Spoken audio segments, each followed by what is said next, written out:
राधा स्वामी।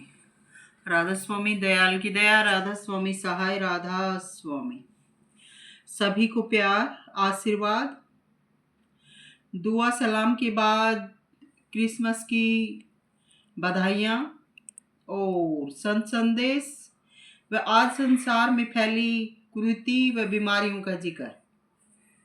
तो सबसे पहले क्रिसमस के अवसर पर हम परमेश्वर जी का जिक्र करते हैं, उनके चरण कमलों में कोटि कोटि नमन करते हैं, क्योंकि गुरु शरण में जाने से पहले मैं प्रभु ईश्वर की शिक्षाएं ही पढ़ती थी और ये सब राज जानना चाहती थी।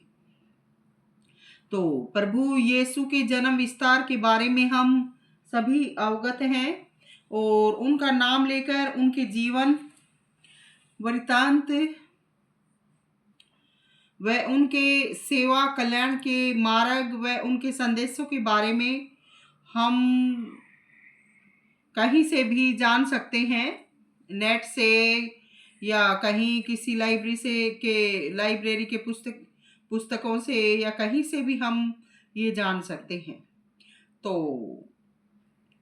इसलिए ये सब वर्णन करने की कोई ज़रूरत नहीं है, मगर उनके आदर्शों को और उनको कभी नहीं भुलाना, क्योंकि वो भी संत रूप थे। उन्होंने भी जीवों को पार लगाने का कार्य किया था। लेकिन आज हमारे दिलों में व संसार में भी बुराइयां भर चुकी हैं। हम संतों को अपने नजरिए से देखते हैं, आंकते हैं। जैसी हमारी बुद्धि है, हमारा ज्ञान है, हम उतना ही सोचते हैं और वैसा ही उनको भी जानते हैं। ये हमारी भूल है, क्योंकि संत जीवन के दुखों से सुखों से ऊपर उठे होते हैं। जो जीवन हम जी रहे हैं वो जीवन जी चुके होते हैं और वो हमेशा मालिक की मौज में ही जीते हैं। तो संतों का तो सारा संसार ही अपना है, अपना घर है। हम इंसानों के लिए अपने हैं, पराए हैं, देसी हैं, स्वदेशी हैं, विदेशी हैं, मगर संत की नजरों में सब एक समान हैं। सब रूहें हैं जो अपने कर्म करने की वजह से अपना अच्छा बुरा जीवन व दुख भोग रही हैं। इसलिए संत सभी को समभाव से देखते हैं। संत के साथ जो अच्छा सलूक नहीं करते वो अज्ञानी हैं। उनको मालूम नहीं है कि संत को कभी भी सताना नहीं चाहिए, क्योंकि संत सरल हृदय के होते हैं। उनको दुख देना, सताना परमात्मा को दुख देना व सताना है। और परमात्मा हमारा माता पिता है, पति प्रियतम है, तो अपने माता पिता को सताना क्या अच्छा होता है? संत हमेशा मालिक की मौज में रहते हैं। जैसा मालिक काम लेते हैं वैसा करते हैं। कई बार संत को आगे का भविष्य देखकर भी चलना होता है, क्योंकि भविष्य अगर बिगड़ता नजर आए तो संत समय को मोड़ देते हैं, उस समय को रोक देते हैं, मालिक की रजा को रोक देते हैं, क्योंकि संत ही त्रिकालदर्शी हैं। सब कुछ संत ही जानते हैं, मगर सभी को कर्म के अधीन जीवन जीना पड़ता है। संत को दुखी या मजबूर करके कभी भी कुछ नहीं करवाना चाहिए, क्योंकि बाद में परिणाम विनाशकारी हो जाते हैं। अब उदाहरण के लिए हम किसी भी वस्तु को, किसी स्थान को, किसी भी चीज को लेते हैं। अगर उसमें जरूरत नहीं है और उसको हम जरूरत से ज्यादा तोड़ते हैं, मोड़ते हैं, तो टूट जाती है, बिखर जाती है। इसी प्रकार से कर्म का सिला भी है। हमारा जो जीवन है ये कर्म के आधार पर चलता है।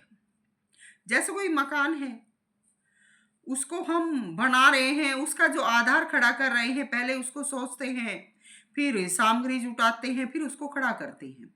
लेकिन जो हमने उस मकान का बेस माना है, बेस बनाया है, आधार बनाया है, और उस बेस को न बनाकर हम उसमें और ही दूसरी चीजें खड़ी कर देते हैं, तो क्या वो मकान बनेगा? नहीं बनेगा, वो कूड़ा करकट ही इकट्ठा हो जाएगा। उसी प्रकार से हमारे जीवन का मैटर है। अगर हम किसी भी चीज़ के बारे में जल्दी करते हैं, उसको अपनी इच्छा के अनुसार बनाना चाहते हैं, तोड़ते मोड़ते हैं या उसे अपने अनुसार चलाना चाहते हैं, तो वो चीज़ नहीं बनेगी। वो चीज़ वैसे ही बर्बाद हो जाएगी जैसे हम उस मकान के ढांचे को बर्बाद कर देते हैं। तो यही सिला इंसान के कर्म का है, उसके जीवन का है कि वो मालिक की रजा में रहकर जैसा भी होता है उसको बुरा होता है, बुरा लगता है, मगर बुरा हो गया है, बुरा लग रहा है तो उसको भी चुप रहकर सहन कीजिए, झेलिए। कुछ समय बाद उसकी भूल पड़ जाएगी और फिर जीवन समभाव में आ जाएगा। तो जो हम जबरदस्ती करते हैं उससे जो परिणाम होते हैं वो विनाशकारी हो जाते हैं। संत सहज भाव में जो करते हैं उसी में खुश रहना चाहिए। संत को मजबूर करके नहीं बुलवाना चाहिए। कई कहते हैं आजमाने के लिए, देखते हैं कि हम इसको देखेंगे, हम इसको ये कह के देखते हैं या हम इसके साथ ऐसा करते हैं तो देखना इसका क्या प्रभाव निकलेगा, ये कैसा है ये आपको पता लग जाएगा। ऐसा नहीं करना चाहिए। ये संत का दिल दुखाने की बातें हैं और ऐसी बातों से हमें जो कुछ प्राप्त होता है वो हमारे मेहनत से प्राप्त नहीं होता, तो उसका परिणाम हमारे बुरे व्यवहार में शामिल हो जाएगा। संत का वचन पक्का होता है। संत वचन को भगवान भी नहीं टाल सकते।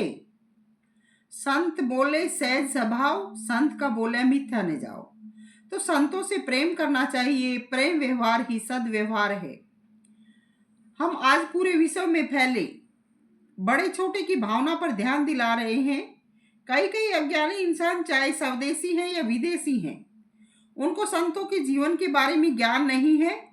संत को भी देश में और सीमा में बांधते हैं कि ये हमारे देश का संत है, वो लोग दूसरे विदेशी हैं, वो हमारे जो देश का जो संत है या हमारे देव के जो पितृ देवता है उनको नहीं मानते। अरे वो नहीं मानते तो अब वो अपना कम कर रहे हैं। आपको इन बातों में फंसने की पड़ने की कोई जरूरत नहीं है। वो नहीं मानते, अपना कम कर रहे हैं। जो मानते हैं वो उसका भाव का फल पा जाते हैं। तो हमें इस प्रकार की भावना और बुराइयां भी अपने दिल में, अपने देश में नहीं पनपने देनी चाहिए। क्या जो नहीं मानते हैं तो वो नहीं मानते हैं, उनकी तरफ ध्यान मत दो। जो मानते हैं तो वो आपका क्या करेंगे? अगर कोई हमारे किसी देव देवता को मान रहा है तो वो आपका क्या करेगा? वो अपना ही काम, अपना ही विश्वास पूरा करवाएगा। उसकी मान्यता में उसी के जीवन का हित छिपा है, हमारा कुछ नहीं करेगा। ठीक है, हमें ये लगेगा कि ये भाई प्रभु का भक्त है या प्रभु की जो मार्ग है उसमें श्रेणी में आ गया है, बाकी वो हमारा कोई भी कुछ नहीं कर सकता है। हमारा अपना जो लाभ हानि है वो हमारा कर्म करेगा, हमारा जो भी कार्य है वो करेगा। कोई नहीं मानता है, नहीं मानने दो। अभी हमारे इधर एक वो पार्क में एक तुलसी पूजा कुछ करवाया जा रहा था, तो वहां पर भी मैं नाम नहीं लूंगी क्योंकि किसी का नाम लेने से भी उनके वो गुण हमारे अंदर भरते हैं, हम उन्हीं की बुराइयों को गाने में लगते हैं। तो मैं जो रियल बात जो थी उसी का जिक्र करूंगी। वो कहने लगे कि भाई कल को 25 दिसंबर को ईसा मसीह का जन्मदिन है, तो अपने बच्चों को स्कूलों में नहीं भेजना, प्रोग्रामों में शामिल नहीं होने देना, क्योंकि ये जो बाहर के जो विदेशी हैं ये हमारे जो देवता हैं उनको नहीं मानते हैं। मैं सुनती रही। भाई ठीक है, आपने जो सोचा, आपकी जो बुद्धि है, समझ है, उसने आपको ये विचार दिया या किसी दूसरे ने आपको सुझाया, आपने मान लिया। लेकिन अगर दूसरे लोग हमारे किसी देवता को, किसी चीज को नहीं मानते तो हमें क्या फर्क पड़ता है? नहीं मानने दो। जब उनका विश्वास नहीं है और वो नहीं मानते तो उनका अहित होता है, जो मानेंगे उनका हित होगा। तो उन्होंने इस प्रकार की ये भावना फैलाई। क्या जो ईसा मसीह आए थे, मालिक के जो संदेशक आए थे, क्या उन्होंने किसी के साथ भी द्रोह किया था? उन्होंने सिर्फ परमात्मा की महिमा गाई थी, और उनके साथ भी बहुत अन्याय हुआ था, क्योंकि जो लोग भगवान को नहीं मानते थे उन दिनों में, ऐसा शासन, ऐसे कड़े नियम नहीं थे, तो उनको बहुत सताया था। लेकिन फिर भी उन्होंने मालिक की शक्ति, मालिक की भक्ति और मालिक का प्रेम दिखाया और सभी को चेताया। तो ऐसी ऐसी बातें भी जो अज्ञानी हैं वो फैला रहे हैं और लोगों को अपने ही घेरे में घेर रहे हैं। तो हमें ऐसी बातों को न मानना चाहिए, न अपनाना चाहिए और न उनका ध्यान देना चाहिए। तो जिसको हम गॉड कहते हैं, परमात्मा कहते हैं, हम बताते हैं कि हमारा परमात्मा एक है। जब हमारा परमात्मा एक है तो सभी देश हैं, विदेश हैं, ये सब भी हमारे हैं। सारी धरती ही एक है। तो ये विदेश, देश ही ये क्या किसी और के हो गए हैं? सगली सृष्टि शब्द के पीछे, और नानक शब्द घटे घट अच्छे। कहते हैं कि पूरी जो सृष्टि है, पूरा संसार है, शब्द शब्द परमात्मा को कहा है, ये इसी परमात्मा के पीछे चल रहा है। और ये जो शब्द है, परमात्मा है, ये किसी अच्छे घट में पैदा होता है। तो हमारे जो ईसा मसीह थे, यीशु जो थे, वो भी परमात्मा के बनाए हुए थे। उन्हीं के उन दिनों में, उन्हीं के दिल में, उन्हीं में शब्द प्रकट हुआ था। तो जो शब्द होता है वो अच्छे घट में प्रकट होता है। तो उनके नाम को कभी भी नहीं भुलाना, उनको भी अपने इष्ट के रूप में याद करना चाहिए। इसलिए हम कहते हैं कि सभी को सम्मान देना चाहिए। संत चाहे भारत में पैदा होता है, चाहे यूरोप में पैदा होता है, चाहे नेपाल में पैदा होता है, संत सभी के लिए होता है। इस प्रकार से ईसा मसीह यूरोप में पैदा हुए तो क्या वो संत नहीं थे? क्या वो हमारे नहीं थे? वो सभी के थे। अब समय को देखते हुए, हालात को देखते हुए, कि हम हर स्थान पर नहीं जा सकते, क्योंकि जो संत होते हैं उनका सारा समय तो भक्ति में ही लग जाता है। तो उन दिनों में जो साधन थे पैसे कमाने के, वो सब फिर दूसरे लोगों के हाथों में थे। अब कहीं दूसरी जगह जाते हैं तो वहाँ का भाड़ा किराया लगता है, हर चीज़ का बंदोबस्त करना पड़ता है।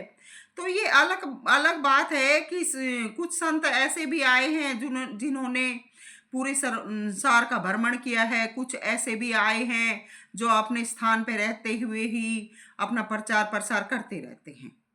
तो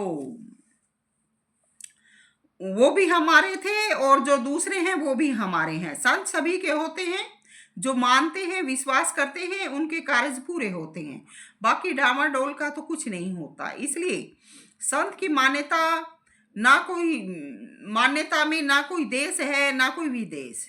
जीवन के आदर्श अपनाकर कोई भी अपने जीवन को सफल बना सकता है। तो बहुत से पाखंडी आज हमारे देश में पैदा हो गए हैं। उनके पास करनी तो है नहीं, और हम लोगों में मतभेद पैदा करते रहते हैं। तो क्यों नहीं आपसी भाईचारे का बीज बोते? कहीं भी रहते हैं, अपनी जमीन, अपना घर, अपना देश माने और मर्यादाओं का पालन करें। तुम जो अधिक ज्ञानी बने हो, अपनी बुराई तो देखते नहीं, निकालते नहीं, बस चालों से बड़ाई व रुतबा हासिल करना चाहते हो, जो कि असंभव है। अपने दिलों से बुराई निकालो। देखो, सभी अपने नजर आएंगे, कोई भी पराया नहीं है, सब मालिक की संतान है।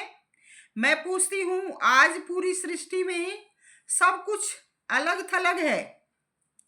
हर किसी का कर्म के अनुसार हिस्सा मिल रहा है। फिर किस बात की लड़ाई है? कहीं कहीं धोखाधड़ी या हेरा फेरी से कब्जा किया जाता है, हो चुका है, उसे मालिक के अधीन छोड़ो। अपने दिल को वहां से हटाकर अन्य स्थान या अन्य कार्य में लगाओ। समय आने पर सबका चुकता हो जाता है। और जो किसी ने हमारा हड़पा है, कब्जा किया है, वो हमें नहीं मिलता। तो जिन्होंने हमारा कब्जा किया है, खाया है, उनकी दुर्गति होती है। लोग सड़ सड़ कर मरते हैं। तो अपने विचारों को बदलिए। पूरी प्रकृति को, धरती को सही नजरिए से आंकिए। सब हमारा ही घर परिवार है। न जाने कितना जीवन है। हंसकर और चिंता विहीन होकर बिताइए। अच्छे कर्म कीजिए। ऐसा जीवन सार्थक होता है। कोई किसी पर कोई टैक्स नहीं लगा सकता। कहते हैं कि हम अगर इनकी देवताओं को मानेंगे, बाहर के जो विदेशी हैं उनको मानेंगे, तो इनकी बड़ाई ज्यादा हो जाएगी और ये फिर अपने देश की मान्यता के चक्कर में हमारे पर टैक्स बढ़ा देंगे। क्या पोपोबाई का राज है टैक्स बढ़ा देंगे? ऐसे कैसे टैक्स बढ़ा देंगे? कोई भी कहीं पर अगर जरूरत से ज्यादा लेता है तो उसका पतन हो जाता है। कोई किसी पर कुछ भी नहीं बढ़ा सकता। तो